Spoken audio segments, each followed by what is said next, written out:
চায়নার তেলের 50% ইরান থেকে যায়। পাকিস্তানের ইন্টারেস্ট আছে।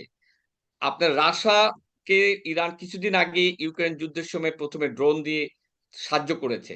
ইতিমধ্যেই চায়না হুঁশিয়ারি দিয়েছে, কাতার হুঁশিয়ারি দিয়েছে, তুরস্ক কিন্তু আজকে বলেছে তারা তাদের পাশে আছে, তাদের প্রতি অন্যায্য আচরণ করা হচ্ছে। যখন ট্রাম্পের মতো লোকের হাতে যুক্তরাষ্ট্রের চাবি থাকে এবং নেতানিয়াহুর হাতে আপনার ইসরায়েলের মতো দেশের যেখানে আধুনিক শক্তিধর দেশ বলা হয় সেই দেশের চাবি থাকে, তখন কি আসলে কোনো কিছুর প্রেডিকশন করা খুব সহজ হয় কিনা? সত্যি প্রেডিকশন করা সহজ হয় না, এই মুহূর্তে তো প্রেডিকশন করা আরো মুশকিল। তবে তৃতীয় বিশ্বযুদ্ধ বলতে উনি যেটা মিন করলেন যে ট্র্যাডিশনালি একটা দেশের সাথে আরেকটা দেশে আক্রমণ, মানে যুদ্ধ, নিউক্লিয়ার বোমা যুদ্ধ ফেলানো, এবং অস্ত্র, নিউক্লিয়ার ইত্যাদি। আমি ইন ওয়ান সেন্সে যুদ্ধ কিন্তু তৃতীয় বিশ্বযুদ্ধ বলবো না, চতুর্থ বিশ্বযুদ্ধ একটা চলছে, সেটা দেখেন স্বার্থকেন্দ্রিক।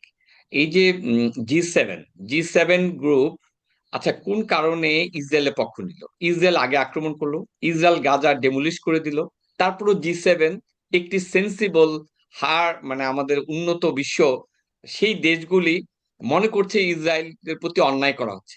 ইসরায়েলের প্রতি ইরান অন্যায় করেছে, গাজা এর অন্যায় চেয়ে বড় করেছে, কথা হলো আজকে ফিলিস্তিনিরা অন্যায় আজকে করেছে। জি7 এর নেতারা বলেছে যে ইসরায়েল কোনোভাবেই অ্যাটমিক বোমা ক্যারি করতে পারবে না, মানে হলো আপনার নিউক্লিয়ার শক্তিধর হতে পারবে না। কেন? মানে তোমরা হতে পারবা, ইসরায়েল হতে পারবে এবং যুক্তরাষ্ট্র হতে পারবে, অন্য কোনো দেশ হতে পারবে না কেন? আচ্ছা দেখেন, নিউক্লিয়ার উইপন্স উনি যেটা বললো যে অনেকদিন আগে ব্যবহার হয়েছে, আমার সঠিক। দেখেন 75 বছর আগে যে নিউক্লিয়ার বোমা ইউজ হয়েছে, একমাত্র দেশ আমেরিকা ইউজ করেছে, তাই তো? তাহলে জাপান, আমেরিকার হাতেই তো নিউক্লিয়ার বোমা নিরাপদ ছিল না, তাই রাইট। তো? অন্যদের ক্ষেত্রে বরং পাকিস্তান, ইন্ডিয়া তো অনেক বেশি ধৈর্যশীল। হুম। হুম। আহ, যেখানে মানে যুদ্ধের কোনো লজিক নাই, ইমোশনের জায়গা থেকে যেখানে যুদ্ধ হয়, সেখানে নিউক্লিয়ার উইপন দুইজনের কাছে থাকাতে বরং আহ, এক ধরনের ওই যে প্রিভেন্টিভ মেজার বা শান্তির বার্তায় বয় দেয়। ইরানের হুম। কাছে এই মুহূর্তে যদি নিউক্লিয়ার উইপন্স থাকতো, সত্যি এরকম একটা যুদ্ধ, এরকম একটা সাহস পেত না।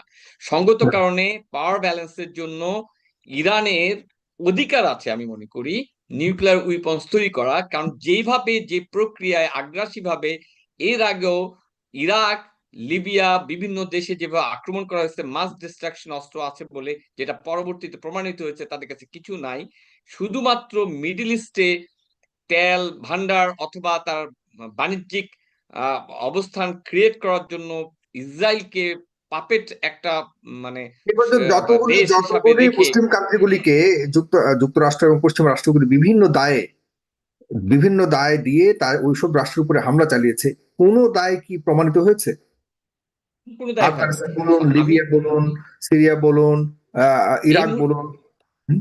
আচ্ছা আপনি খেয়াল করেন তো, এই মুহূর্তে ইসরায়েলের নেতানিয়াহুর ব্যাপারে যুদ্ধ অপরাধের মামলা চলছে, ট্রায়াল চলছে, দেশে অজনপ্রিয়, সে একটা যুদ্ধবাজ, গণহত্যাকারী, সেরকম একটা রাষ্ট্র প্রধানের পক্ষ নিচ্ছে। আরেকদিকে দেখেন ইরান এখন যে অবস্থান আছে, ইরানের এই অবস্থা চলতে থাকলে আমার এটা বিশ্বাস, কারণ চায়নার তেলের 50% ইরান থেকে যায়, পাকিস্তানের ইন্টারেস্ট আছে।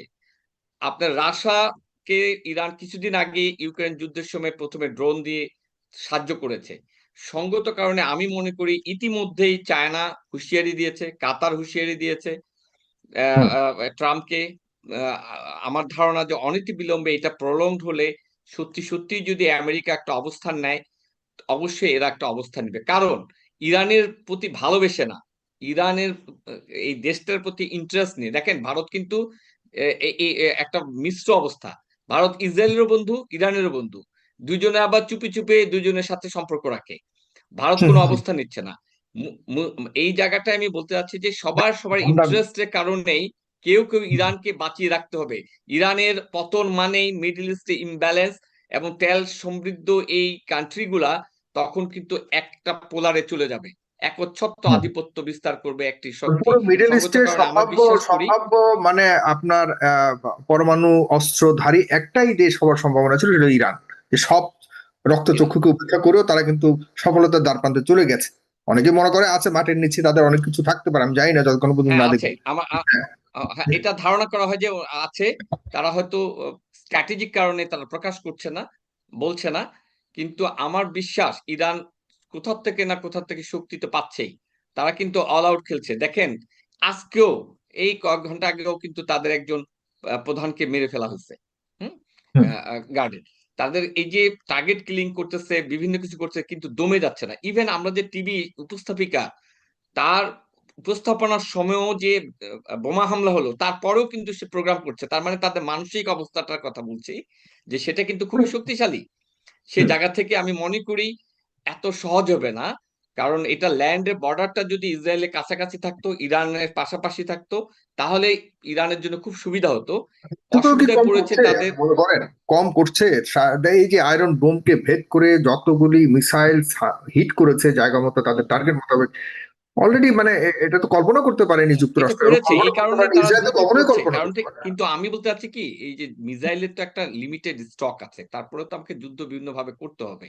এয়ার ডিফেন্সটা না থাকাতে ইরানের উপরে কিন্তু যেভাবে তারা যেমনি ইচ্ছা এমনি করতে পারছে, টার্গেট কিলিং করতে পারছে, সেটা কিন্তু ক্ষতির কারণ হচ্ছে। আর আভ্যন্তরীণভাবে ইরান এটা সত্য যে গণতান্ত্রিক প্রক্রিয়াটা ওদের গাইডেড, এবং সঙ্গত কারণে ওইখানে আভ্যন্তরীণভাবে অসন্তোষ আছে। অর্থনৈতিকভাবে তাদের একটু সমস্যা থাকার কারণে তাদের বিরোধী গ্রুপ আছে যারা মোসাদকে তারা সাপোর্ট করছে। সেই জায়গা থেকে ইরান একটু সমস্যা সংকুল আছে পাবলিক ইয়াতে, স্ফেয়ারে। সেই কারণে ইরান মনে করছে যে এই জায়গাটাও ঠিক করতে হবে। সেজন্য আমার বিশ্বাস যে একটা পর্যায়ে ইরানকে সাপোর্ট করতে চায় না রাশিয়া, উত্তর কোরিয়া, পাকিস্তান, ইভেন তুরস্ক। তুরস্ক কিন্তু আজকে বলেছে তারা তাদের পাশে আছে, তাদের প্রতি অন্যায্য আচরণ করা হচ্ছে। হুম। সেজন্য আমি মনে করি না এটা একটা পর্যায়ে পরে এসক্যালেট করবে। একটা পর্যায়ে পরে এটা একটা সমঝোতার দিকে যাবে। জি, তার তৃতীয় বিশ্বযুদ্ধের কোন ধরনের সম্ভাবনা আপনি দেখছেন না তাহলে? এবং নিউক্লিয়াস? আমি আমি আমি মনে করি না তৃতীয় বিশ্বযুদ্ধ ওই লেভেলে যাবে, তবে প্রক্সি ওয়ার হতে পারে। ইসরায়েলের মধ্য দিয়ে আমেরিকা বা ইউরোপিয়ান কিছু শক্তি, ফ্রান্স বা ইউকে, সেটা হতে পারে। আবার ইরানের মধ্য দিয়ে হতে পারে হলো চায়না, রাশিয়া বা পাকিস্তান, তাদের মধ্য দিয়ে। কিন্তু সরাসরি অল আউট হবে বলে আমার বিশ্বাস হয় না। জি, আপনাকে অনেক ধন্যবাদ জনাব কর্নেল মোহাম্মদ আব্দুল হক। আপনার কাছ থেকে শেষ কথা শুনতে চাই। আমাদের মধ্যে তো বেঈমানের সংখ্যা বেশি, আপনি তো বিভিন্ন ঐতিহাসিক সূত্র দিয়ে আমাদের কোরআনের আয়াত সূরা দিয়ে বুঝালেন। আসলে এর পরেও যেই দেশে আমাদের আমাদের ধর্মের গ্রন্থর জন্ম হয়েছে, সেই দেশের মানুষই তো নিজেদের সঠিক রোল প্লে করতে পারেনি। এবং আরব রাষ্ট্রগুলির এই অনৈক্যের কারণে কিন্তু আমরা দেখা যাচ্ছে বারবার বিভিন্ন যুদ্ধে হেরে যাচ্ছি। এরপরে দেখা যাচ্ছে যে বিভিন্ন হুমকির সম্মুখীন হয়ে আমরা দেখা যাচ্ছে নতজানু একটা অবস্থাতে চলে যাচ্ছি। এখন যে স্ট্যান্ডটা নিল, যে অনেকগুলি আরব কান্ট্রিগুলি এই ইসরায়েলের হুমকির বিপরীতে দাঁড়িয়েছে, এই দাঁড়ানোটার পেছনে আসলে কতটা সত্যিকার অর্থে দাঁড়িয়েছে, আর কতটা আসলে পশ্চিমাদেরকে বোঝানোর জন্য আসলে ভিতরে ভিতরে অন্য কোনো হয়তো উদ্দেশ্য রয়েছে, আপনি কতটুকু আস্থা রাখতে পারছেন এই দেশগুলোর উপরে? মোটেও আস্থা রাখতে পারি না, এই কারণে যে বিশ্বাস করুন, যে জাতি, যে সামরিক বাহিনী বিলাসবহুল জীবনে অভ্যস্ত হয়ে পড়ে, কমফোর্ট জোন তারা কখনো ত্যাগ করতে চায় না। আপনি দেখুন, আপনি যখন আরাম আয়েসে জীবন যাপন করবেন, আপনি কখনো কষ্টের কাজ করতে চাবেন না।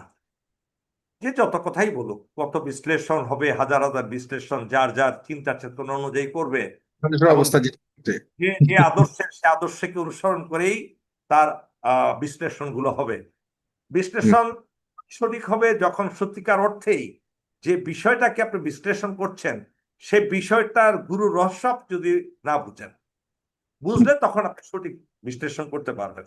আপনি, আমি প্রথমেই তো বলেছি, কোথায় ইরান, কোথায় ইসরায়েল, কেন যুদ্ধ হবে তাদের, কি স্বার্থ তাদের, কেন এটা বুঝতে চাই না আমরা। কিসের স্বার্থ? কেন ইসরায়েল ইরানকে আক্রমণ করবে? একটা তাদের পথের কাঁটা হলো ইসরায়েল, ইরান ইসরায়েলের কাছে। আর কোন দেশ তো তাদের বিরোধিতা করে না, আর কোন দেশ তো প্রক্সি ওয়ার করছে না তাদের বিরুদ্ধে।